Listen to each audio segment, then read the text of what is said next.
로마서 10장 17절 말씀을 저희가 함께 보도록 하겠습니다.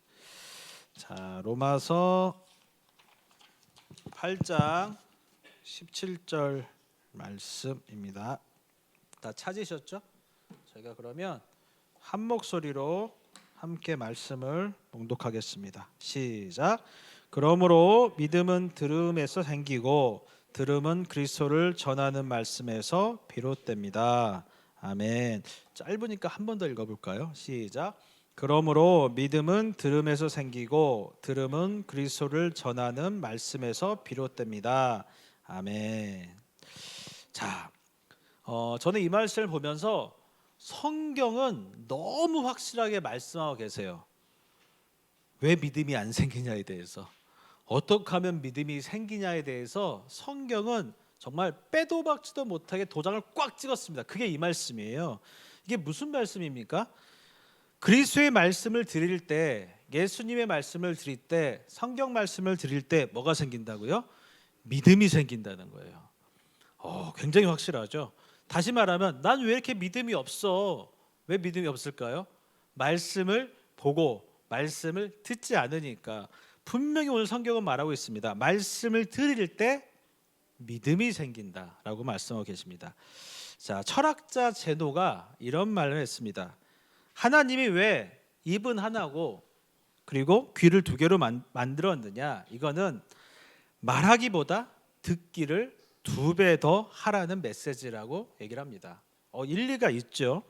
자, 우리 삶에서 속히 해야 할 건 뭐냐? 바로 경청입니다. 잘 듣는 거죠. 경청을 잘 하십니까? 네. 말씀 못 하신 거 보니까 경청을 잘 안 하시나 봐요. 자, 공자가 이런 말을 했습니다. 말을 배운 데는 2년 걸리고 경청하는 데는 60년 걸린대요. 이 말은 부부가 이제 서로 저 하늘나라 갈 때 되면 그때 서로 알아듣는다는 얘기죠. 열심히 살 때는 서로 다투고 막 하다가 이때 돼서야 이제 하늘나라 갈 때 돼서야 그때야 이제 깊은 깨달음이 오는 거죠. 제가 스티븐 코비의 성공한 사람의 7가지 습관이라는 책도 있는데, 이게 책을 넘어서 굉장히 유명해졌어요. 이게 리더십에 대한 책인데 이게 한참 유명해지면서 어떤 일이 생겼냐면, 제가 기억으로 한 20년 전 책이거든요. 전 세계에 이 스티븐 코비가 강연을 했습니다. 그리고 리더십 관련된, 스티븐 코비와 관련된 이제 세계에서 각 나라마다 지부가 생겼어요. 그래서 저도 한국에 있는 지부에서 세미나를 들으러 갔었거든요. 20여 년 전에. 그래서 한 2박 3일 들었는데 제가 거기서 충격을 받은 게 있었습니다. 그게 뭐냐면 공감적 경청에 대해서 좀 충격을 받았어요. 자, 경청하면 어떤 생각 드십니까? 얘기를 듣는 거죠. 근데 한번 생각해 보세요. 자, 엄마한테 엄마 나 있잖아 막 얘기를 해요. 그러면 엄마가 어떻게 됐죠? 그래? 야, 그거 됐고 다 얘기했지? 그러고 뭐예요? 엄마 얘기하죠. 아빠한테 얘기하면 그래 아빠 얘기해요. 자, 부부간에 얘기하면 야, 당신 얘기 다 했지? 그리고 본인의 이야기를 합니다. 근데 제가 거기서 들었던 경청이 뭐냐면 이렇게 얘기하는 겁니다. 너보다 연소하고, 그러니까 나이도 어리고 부족하고 약한 사람이 너에게 얘기를 해. 근데 그냥 얘기하는 게 아니라 진심을 가지고 최선을 다해서 얘기를 해. 그러면 그 사람이 맞아서가 아니라 그 사람의 진심 때문에 내 생각까지 바꿔내는 게 경청이다라고 얘기한 거예요. 이게 공감적 경청이에요. 그러니까 무슨 말이냐면 우리 아이들이 얘기를 해요. 부부가 얘기를 해요. 하지만 그 말에 진심이 있고 그 말에 진정성이 있으면 비록 내 생각과 다르다 하더라도 그 내 생각을 바꿔내는 게 경청이다. 여러분 이걸 아셔야 됩니다. 경청은 말로 듣는 게 아니라 마음으로 듣는 겁니다. 이 마음으로 들을 때 진정한 경청이 되는 줄 믿습니다. 자, 우리 옆에 계신 분한테 앞으로 마음으로 듣겠습니다. 한번 얘기해 주시겠습니까? 시작. 앞으로 마음으로 듣겠습니다. 네, 네, 두 분이 가장 간절하시네요. 야, 마음으로 듣는데 왜 이렇게 네, 협박하시는 거 아니죠? 네, 자, 마음으로. 이거 계속 나와 있네요. 그러면 뭘 누르면 꺼집니까? 뒤로 가기. 예, 제가 좀 문외한이라서 네, 감사합니다. 자, 그런데 우리는요. 경청을 잘 할까요? 안 하죠. 우리는 문제는 뭐냐? 듣고 싶은 것만 듣습니다. 여기서 문제가 돼요. 자, 제가 성경을 보니까 듣고 싶은 것만 들었다가 망한 케이스 하나를 말씀드리려고 합니다. 역대하 18장 12절 안 보셔도 됩니다. 네, 제가 그냥 설명해 드릴게요. 18장 12절에 17절 보면 어떤 내용이 나오면 북이스라엘 아합 왕 아시죠? 그 아합 왕과 남유다의 여호사밧 왕이 연합을 해서 아람과 전쟁을 합니다. 전쟁을 하는데 이때 무려 400명의 선지자들이 이렇게 얘기하는 거예요. 아합 왕한테 길랏 라못에서 왕에서 주셨으니까 전쟁에 이길 겁니다. 반드시 이길 겁니다. 여러분, 저는 이 말 들으면서 생각난 한 사람이 있었습니다. 네, 푸틴이라고 혹시 아십니까? 제가 이 얘기를 왜 하냐면 알다시피 러시아에는 정교회가 있어요. 그 정교회에 있는 수장들이 이분들이 푸틴이 전쟁을 일으킬 때 하나님이 뜻하셨다, 하나님이 원하셨다 해서 만장일치로 푸틴의 전쟁에 찬성을 했습니다. 지금 어떻게 보면 이 사람들과 똑같은 거죠. 400명의 선지자가요, 어떻게 합니까? 다 같이 아부하고 이 사람을 찬양하고 있는 겁니다. 자, 듣기 좋은 말만 하고 있는 거죠. 근데 이 당시에 미가야가 북이스라엘 선지자였거든요. 근데 이 사람은 굉장히 쓴소리를 많이 했습니다. 그래가지고 미가야가 이제 한 말이 있었는데 뭐라고 얘기하냐면 전쟁하면 당신 죽어, 아합 죽고 그리고 이스라엘 군인들 다 집으로 흩어집니다. 그러니까 전쟁하지 마, 이렇게 얘기를 한 거예요. 근데 여기서 중요한 건 미가야가 13절에 뭐라고 얘기했냐면 나는 여호와께서 말씀하신 것만 말합니다. 나는 기필코 절대적으로 하나님 말씀 아니면 얘기 안 합니다. 나는 하나님 말씀으로 얘기하는 거예요. 그러니까 이 말을 들으세요 하고 얘기한 거예요. 자, 아합 왕이 들었을까요? 당연히 안 들었겠죠. 왜? 자기한테 좋은 말 해주는 사람이 400명인데. 한번 생각해 보십시오. 내가 무슨 일을 하고 있는데 다 남들이 나보고 된대요. 근데 한 사람이 안 된다 얘기합니다. 누구 말 들으시겠습니까? 네, 세상의 원칙은 400명의 말을 들어야 되잖아요.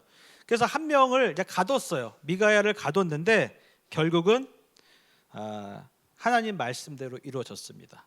이 전쟁은 패하고 아합 왕은 목숨을 잃었죠. 좋은 약은 입에 쓰다란 말 들어보셨죠? 근데 좋은 약 좋아하십니까? 아이들 같은 경우 쓴 약 먹으면 꼭 사탕이나 이런 걸 줘요. 왜냐하면 이 쓴 맛을 없애려고. 좋은 약은 입에 쓰다. 우리는 달콤한 것만 원하죠. 좋은 말, 내가 듣고 싶은 말만 듣고 싶어 합니다. 자신에게 득이 되면 좋은 말이고 손해가 되면 불리한 말이고. 이게 지금 우리의 모습인 것 같아요. 자, 우리는 좋은 말만 듣습니까? 쓴 말도 잘 듣습니까?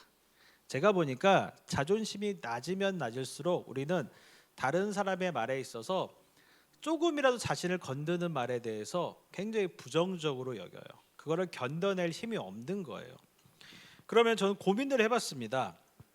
하나님이 왜 사람들이 이렇게 소통을 못하지? 왜 하나님 말을 그렇게 안 들을까? 원래 우리 인간이 그랬을까? 원래 그랬을까요? 어떻게 생각되십니까?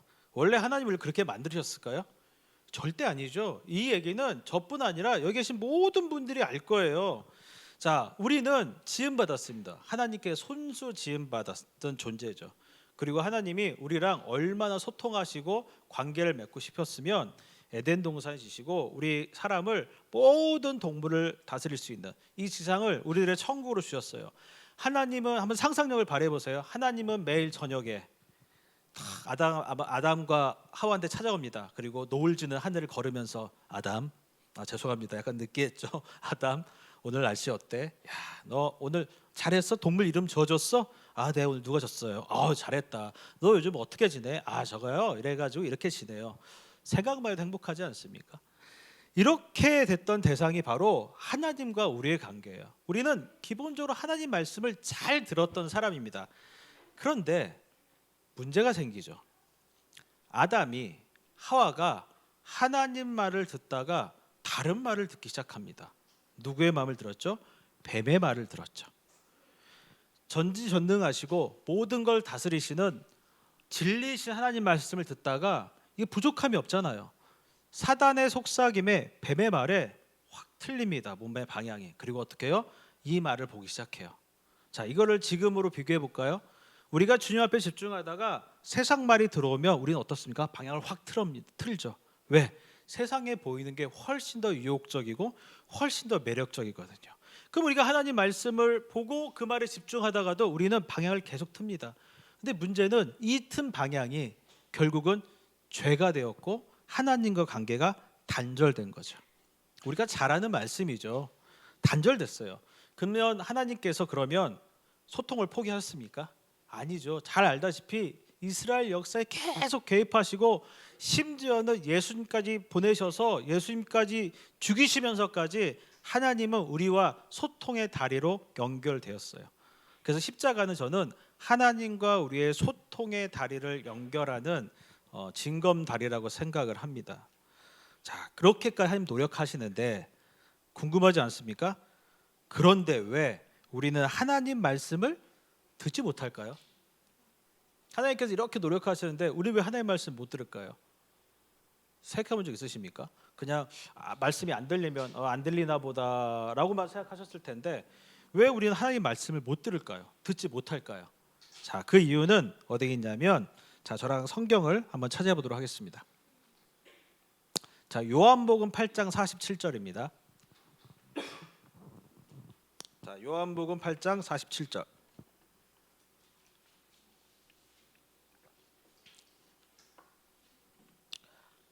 자, 우리 중등부 친구들 어렵지 않죠? 잘 이해가 되죠? 네. 몸이 벨벨 꼬이면은 뭐 스트레칭 한번 해도 됩니다. 네, 그렇게 하셔야 돼요. 제가 법무부에서 애들 이렇게 교육하다가 말은 그래요, 애들 야 졸리면 서서 들어 막 이러거든요. 안 그러면 씻고 와, 물 한 잔 먹어도 돼, 괜찮아, 있는 것만 해도 애들 훌륭해라고 얘기를 합니다. 네, 여기도 마찬가지요. 졸리면 물 한 잔 먹고 와도 돼요. 자, 한번 읽어보겠습니다.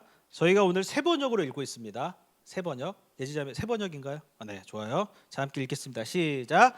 하나님에게서 난 사람은 하나님의 말씀을 듣는다. 그러므로 너희가 듣지 않는 것은 너희가 하나님에게서 나지 않았기 때문이다. 와, 오늘 성경 말씀을 제가 놀라운 게 뭐냐면 너무 확실하세요. 하나님 말씀이 뭡니까? 하나님께 속하지 않았기 때문에 안 들린다는 거예요. 하나님 말씀을 듣는 사람은요, 하나님께 속한 사람들인 거예요. 그럼 말씀이 왜 안 들려요? 하나님께 속하지 않았으니까. 요한복음 8장에 보면은 예수님과 바리새인의 지루한 논쟁이 나옵니다. 왜 지루하냐면 서로 다른 말을 해요. 어떤 말 하냐? 예수님하고 바리새인들은 이제 대화를 하는데 이들이 예수님에 대해서 궁금할 거 아니에요. 그래서 진짜 궁금했을까요? 예수님이 질문을 합니다. 근데 예수님은 처음부터 끝까지 뭘 말씀하시냐면 자신의 정체성을 말씀하세요. 니네 누군지 아니? 이거예요. 니네 누군지 알아? 나 하나님이야. 이거 얘기하는 거예요. 그 얘기를 하는데 문제는 이 사람들은요, 예수님의 답변에 1도 관심 없습니다. 당신 대화를 하는데요, 말했으면 들어야 될 거 아니에요. 말하고 안 들어요. 그럼 왜 안 들까요? 그 사람들은 말씀이 중요한 게 아니에요. 이걸 꼬투리를 잡아서 유대 율법에 따라서 고발하고 죽이기를 원하거든요. 그러니까 어때요? 애초에 말씀을 들을 생각이 없는 거예요. 자, 우리가 예배당에 앉아 있습니다. 어떤 모습으로 앉아 계십니까? 나 이제 끌려가네. 어쩔 수 없으니까 집에서 오늘 뭐 해 먹지? 어떻게 할까? 차는 막혔을까? 요 생각에 잠시 가다 보면 우리 마음에 하나님 말씀을 들으려는 생각 자체를 안 하고 있다는 거죠. 근데 이럴 수 있어요. 하나님 말씀이야? 내가 오늘 목사의 말씀이 시간을 딱 보니까 벌써 1시간이 넘어가고 목사의 말씀 듣니까 졸리고, 그런데 한번 들어볼까? 이러다가 생각이 살짝 넘어갈 수도 있어요. 왜? 저도 가끔 넘어가거든요. 그러시는데 중요한 거는 그런 마음이 있는 거와 아예 일도 없는 거와는 전혀 다른 거죠. 하나님에 속하지 않은 사람은요, 말씀에 의문을 갖고요, 말씀을 들으려고 하지 않습니다. 그래서 말씀을 적대시해요. 그 말씀은 누굽니까? 예수님을 적대시합니다. 그래서 그들은 이 말씀에 대해서 은혜가 아니라 그 말씀에 대해서 공격을 하죠. 그러니까 우리가 세상인 사람들과 이야기를 하다 보면 그들이 하나님의 말씀을 왜 듣지 못합니까? 이들은 그 말씀에 적대시하는 사람들이기 때문에 그래요. 여러분, 말씀을 듣지 않으면요, 당연히 믿음이 생기지 않습니다. 그래서 우리는 말씀을 들어야 돼요. 자, 말씀을 들어야 됩니다. 자, 그러면 두 번째, 두 번째, 하나님께 속해 있지 않는 사람의 특징을 제가 말씀드려요. 두 가지 특징을 말씀드릴 텐데, 이 말씀은 우리가 너무 잘 아는 말씀이에요. 근데 제가 한 번 더 강조해서 말씀드리려고 해요. 하나님께 속하지 않는 사람은 다 정리합니다. 하나님의 말씀을 하나님의 말씀을 듣지 못해요. 듣지 못하면 믿음이 생기지 않죠. 자, 그러면 하나님께 속하지 않은 사람의 특징이 있습니다. 두 가지가 있는데, 첫 번째는 뭐냐? 이들의 특징은 뭐냐? 순종하는 마음이 없어요. 순종 얘기는 너무 귀에 못 박히도록 들었는데 또 순종 얘기예요. 네, 한번 잘 들어보십시오. 블레 전투에서 사울이 전쟁을 나갔습니다. 그때 상대방이 병거가 3만이고 막 마병이 6천이고 막 모래알 같은 병사들이 있어요. 잘 아는 말씀입니다. 사울이 어떻게 했습니까? 사무엘을 기다리는데 사무엘이 안 와요. 7일 지나도 안 와요. 그러다가 본인이 직접 제사를 드리죠. 그 위기감 때문에. 자, 인간적으로 생각할 때는 어떻게 한 거예요? 잘한 거죠. 왜 백성들이 흩어지고 불안을 느끼니까 제사를 통해서 조금이라도 모아보자라는 생각입니다. 그런데 사울의 생각과는 정반대였습니다. 사무엘상 15장 22절에 뭐라 나와 있냐면요. 주님께서 어느 것을 좋아하십니까? 주님의 말씀을 순종한 것이겠습니까? 아니면 번제나 화목제를 드리는 것이겠습니까? 잘 들으십시오. 순종이 제사보다 낫고 말씀 따르는 것이 수양의 기름보다 낫습니다. 순종이 제사보다 낫고 말씀을 따르는 것이 수양의 기름보다 낫습니다. 여러분, 여기서 중요한 거는 수양의 기름, 제사, 이걸 합치면 뭐가 되는지 아십니까? 율법이에요. 다시 말하면 당신이 율법을 따라서 행동하는 것보다, 그 형식에 빠지는 것보다 하나님께 순종해. 그러면 뭐예요? 말씀에 순종해. 말씀을 들으려고 노력해. 요 얘기인 거죠. 그래서 순종과 말씀은 같은 언어로 보시면 됩니다. 말씀을 따르려고 할 때 그때 하나님 말씀이 들리는 거예요. 하나님 말씀에 순종하려고 할 때 그 말씀이 들리는 거죠. 자, 그러면 두 번째로 순종이 안 되기 때문에 말씀이 안 들려요. 그러면 또 특징이 있습니다. 두 번째 특징은 뭐냐? 겸손한 마음이 없어요. 자, 우리가 잘 아는 이야기입니다. 바리새인과 세리가 기도하러 올라가요. 근데 바리새인은요, 어깨 뽕이 들어가지고 과신하면서 딱 올라가죠. 기도도 하늘을 딱 보고 서서 기도합니다. 하나님, 저 사기꾼도 아니고요, 죄인도 아니고요, 간음도 안 했고요. 딱 보세요. 저기 세리보다 제가 훨씬 낫습니다. 일주일에 저는 2번 금식하고 제가 11조를 매번 드려요. 하나님, 저 이쁘죠? 이렇게 지금 기도하는 거죠. 네, 네. 오늘 부흥회를 해야 될 것 같은데요, 분위기가. 네, 몸들 바를 모르겠습니다. 네, 제가 오늘 녹화를 안 하기 때문에 이렇게 설교하다가 이렇게 얘기해도 상관이 없을 것 같습니다. 네, 감사합니다. 자, 반면 세리는 어떻게 기도하죠? 가슴을 치며 하나님, 이 죄인을 불쌍히 여겨 주십시오라고 기도합니다. 자, 둘 중에 누가 더 겸손합니까? 제가 이거 너무 뻔한 얘기죠. 당연히 세리입니다. 근데 이거 아셔야 됩니다. 그 당시는 세리라고 생각 안 해요. 어떤 모습이죠? 그 당시는 바리새인의 모습이 훨씬 경건하고 훌륭한 모습입니다. 그럼 우리 한번 생각해 보세요. 예배당에서 하나님께 예배드리고 신실하고 믿음 좋은 집사님, 권사님, 장로님이 계세요. 그 모습과 때로는 좀 사고도 치고 문제도 많고, 근데 매번 제가 하나님 앞에 막 무릎 꿇고 회개하면서도 세상에 넘어지고 힘들어하고, 이런 사람 우리 교회 안 나왔으면 좋겠어. 여기 봐봐, 우리 권사님, 집사님 얼마나 훌륭해. 얘 나오면 우리 교회 분위기 망치고, 이런 사람 안 나왔으면 좋겠는데. 이런 생각 있으세요? 없으세요? 저는 아무래도 범죄자 비행을 만나잖아요. 근데 저도 그 생각을 해요. 이들이 예수님 믿었으면 하다가, 근데 얘들이 우리 교회 나오면 순간 갑자기 머리가 하얘집니다. 교회가 정말 전문 용어로 아사리 깽판 될 것 같아요. 그래서 저도 그게 안 되는 거예요. 그런 친구들을 만나도 야, 괜찮아, 교회 와, 우리 함께 예배드리면 돼가 안 되는 거예요. 얘네들은 그냥 다른 데 갔으면 좋겠다는 거예요. 근데 예수님 생각해 보십시오. 예수님 이렇게 거룩한 척하고 율법주의에 빠진 사람, 경건한 사람을 만나신 게 아니라 그들이 손가락질했던 그들을 만나러 가셨어요. 그리고 그들한테 복음을 전했고요. 그들한테 정말 하나님의 말씀을 전했습니다. 여러분 정말 재밌는 게 뭐냐면 이 아까 논쟁을 했잖아요. 그 논쟁을 할 때 그들은 하나님의 말씀 믿지 않았잖아요. 근데 그 구절을 보다 보면 재밌는 말씀이 나와요. 유대인들이 예수님을 따르니라가 나옵니다. 믿느니라라는 대목이 나와요. 그 모든 사람들 중에 예수를 믿는 사람도 있다는 거예요. 그럼 그들은 누굴까요? 헐벗고 굶주리고 배고프고 가난한 그 영혼들. 지금 뭔가 내 앞에서 하나님 앞에 바로 서지 못하고 내가 쓸 힘도 없고 힘든 그 사람에게 하나님의 말씀이 들린다는 거예요. 도리어 많은 걸 갖추고 능력 있고 힘 있고 이런 사람들한테는요, 하나님이 안 보일 때가 많습니다. 꼭 탕자의 첫째 아들과 같죠. 그래서 여러분, 겸손은요, 하나님 앞에서 자기의 존재를 정확하게 인정하는 겁니다. 이거 굉장히 중요합니다. 겸손은 하나님 앞에서 자기를 정확히 인정하는 겁니다. 그럼 이 말을 바꿔 말하면 뭡니까? 자기의 통찰, 자기 인식을 갖는 거예요. 제가 상담을 하다 보면 바뀌는 케이스가 언제냐면, 아, 맞아, 내가 이런 사람이었지라고 딱 깨닫는 순간 이 사람은 이제 바뀌어요. 아, 이 사람은 상담을 통해서 변화가 있구나. 근데 안 바뀐 사람 특징이 뭔지 아세요? 내가? 에이, 나 아니야. 나 이런 사람 아니야. 아유, 당신이 몰라서 그래. 그 말을 인정하지 않아요.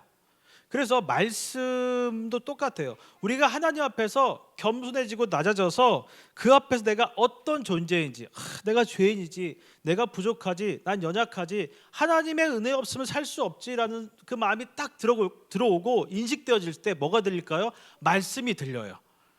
그리고 그 말씀이 나에게 믿음을 만들어내요. 그럼 여러분, 말씀을 어떤 식으로 봐야 될까요? 간절한 마음으로, 가난한 심정으로 말씀을 보셔야 돼요. 말씀, 그 좋지. 물론 이것도 좋죠. 하지만 간절하고 가난한 마음으로 말씀을 보셔야 돼요. 저도 간절하고 가난한 적이 있었습니다. 언제인지 아십니까? 군대에서 예배 드릴 때. 경험들 있으시죠? 군대 예배 드릴 때. 저는 이제 아시겠지만 해병대 장교로 갔잖아요. 근데 가가지고 훈련이 너무 고된 거예요. 훈련 받고 있는데 주일날 예배도 안 가고 계속 이제 훈련만 받습니다. 한 5주 6주를 받아요. 저는 이제 14주를 받았으니까. 그러다가 한 5주 6주 뒤에 종교 활동을 한다고 하더라고요. 그때 너무 목말랐던 거예요. 예배가. 몸은 힘들지, 지쳐 있지, 하나님 이러고 있는데 예배를 딱 들어가지고 앉았는데, 군대에서 많이 부르는 찬양 아시죠? 어두운 밤에 캄캄한 오 주여 당신께 실로함. 신나는 찬양이잖아요. 찬양이 들어오는데 들어갈 때 눈물이 팍 흐르더라고요. 그리고 앉아 있는데 설교 내내 그냥 눈물샘 터져가지고 억 울렸어요. 그럼 저는 저만 그런 줄 알았거든요. 여기 앉아 있던 모든 동기들부터 해가지고 모든 사람이 울고 있는 거예요. 저는 그때 느꼈죠. 내가 믿음이 좋은가? 제가 좋은 걸까요? 제가 제 심정이 가난해지니까 그 말씀이 들리는 거예요. 제가 작년 11월 달에 사고가 났었잖아요. 그래서 제가 내가 이런 병에 걸리다니, 내 인생에 이런 병에 걸리다니, 이런 의문도 생겼지만 그 사고가 딱 나고 그 다음에 저희가 다니엘 기도를 했었잖아요. 제가 정말 많이 운 것 같아요. 그 말씀, 제가 그 사고가 나고 나서 제 심령이 가난해지니까 하나님의 말씀이 들리고 성경 말씀이 보이고 다니엘 기도회 할 때 그분들의 간증들이 느껴지고 주님의 은혜가 제 마음속에 들어오더라고요. 그래서 한편으로는요, 고난이 그렇게 나쁜 것만은 아니에요.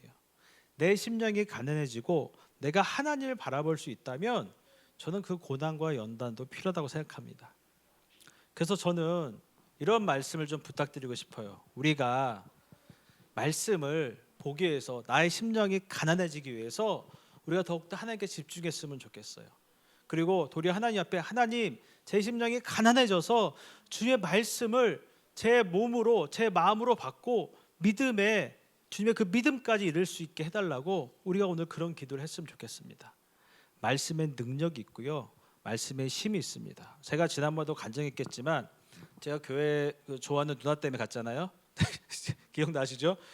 그 누나 이대 나온 누나입니다. 이대 다녔고 저랑 이제 3살 차이 났는데, 그때 이제 제가 고등학교 때 이게 대학생들에게 가르쳐줬단 말이에요. 저희 그 방학 때 저희 수업도 해주고 그때 이제 그 누나한테 꽂혀가지고 이 누나가 언제면 나올까 막 모든 예배를 기웃기웃거리다가 그 누나가 저보다 한 3-4칸에 있었거든요. 뒤통수를 보고 있는데 갑자기 말씀이 저를 덮쳤습니다. 제가 그때 느꼈던 이 성령의 뜨거운 역사와 갑자기 몸에 불이 붙더니 갑자기 제 생각과 마음이 싹 다 바뀐 거예요. 근데 목사님이 설교를 잘하셨냐? 완전 할아버지세요. 목소리도 여러분 이런 목소리신데 제 안에 심령이 바뀌고 나니까 그 다음부터 어떤 일이 벌어지느냐? 예배 말씀만 들으면 미치겠는 거예요. 그 말씀에 사모한 자리가 있으면 막 은혜가 막 임하는데 그 은혜로 살았던 그런 경험들 생각해 보면 이때는 이랬는데 지금은 왜 이렇게 내 영혼이 메말랐지? 이런 생각을 하게 됩니다. 여러분 말씀으로 우리 영혼이 다시 촉촉해졌으면 좋겠습니다. 말씀으로 우리 심령이 주님의 은혜로 정말 그 주님 주신 부흥으로 가득 차고 넘치는 은혜가 우리 마음 가운데 일어나겠으면 좋겠습니다. 자, 좋은 땅 30배, 60배, 100배의 결실을 맺잖아요. 저는 오늘 이 예배를 통하여서 우리 마음이 바로 이런 좋은 땅과 같이 개간이 됐으면 좋겠어요. 내 마음이 좀 딱딱하십니까? 혹시 내 마음이 지금 굳어 있으세요? 내 마음이 진짜 성경에 나온 것처럼 돌짝밭입니까? 뭐 길바닥이에요? 그렇다면 가능합니다. 개간하시면 돼요. 가시덤불이면 가시덤불 치우시고요. 그 마음을 개간하세요. 은혜는 주님께서 주시지만 정말 중요한 건 우리가 은혜를 받기 위해 노력을 하냐는 것은 우리 책임이에요. 그럼 우리가 그 은혜를 사모하고 말씀을 사모하기 위해서 한 걸음 나간 것은 우리 책임입니다. 우리가 한 걸음 나가면요 주님께서 2걸음 오실 겁니다. 그리고 우리가 또 한 걸음 나가면요 주님께서 4걸음 나오실 거예요. 하나님은 거저 주지 않으세요. 물론 거저 부어주신 분도 가끔 있죠. 하지만 그 부어주신 만큼 하나님은 원하신 게 있으세요. 그 원한 게 뭘까요? 나에게 가까이 와라. 나와 교제하자. 믿음의 사람으로서 나와 함께하자. 하나님이 우리에게 요구하시는 건요 하나님을 위한 게 아니라 우리를 위한 거예요. 그래서 오늘 우리의 마음밭을 잘 개간해서 우리 마음이 정말 좋은 옥토밭이 되었으면 좋겠고요. 여기에 말씀이 들어가고 정말 믿음이 들어가서 우리가 30배, 60배, 100배의 결실을 맺는 우리 미션 리바이벌 성도님 됐으면 좋겠습니다. 자, 오늘 우리 이 말씀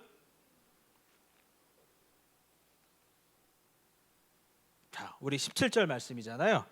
다시 한번 이 말씀 믿고 우리 찬양하고 우리 함께 기도하는 시간 갖도록 하겠습니다. 자, 우리 말씀 한번 읽어볼까요? 시작. 그러므로 믿음은 들음에서 생기고 들음은 그리스도의 전에는 말씀에서 비롯됩니다. 이건 안 읽어도 됩니다. 믿음은 들음에서 생기고 들음은 그리스도의 전하는 말씀에서 비롯됩니다. 오늘 이 말씀 붙잡고 우리가 주의 말씀을 향해서 늦어도 괜찮아요. 속도가 빠르지 않아도 됩니다. 한 걸음 한 걸음 주님 앞에 나아갈 수 있는 우리 모든 성도들이 되었으면 되기를 축원합니다. 아멘.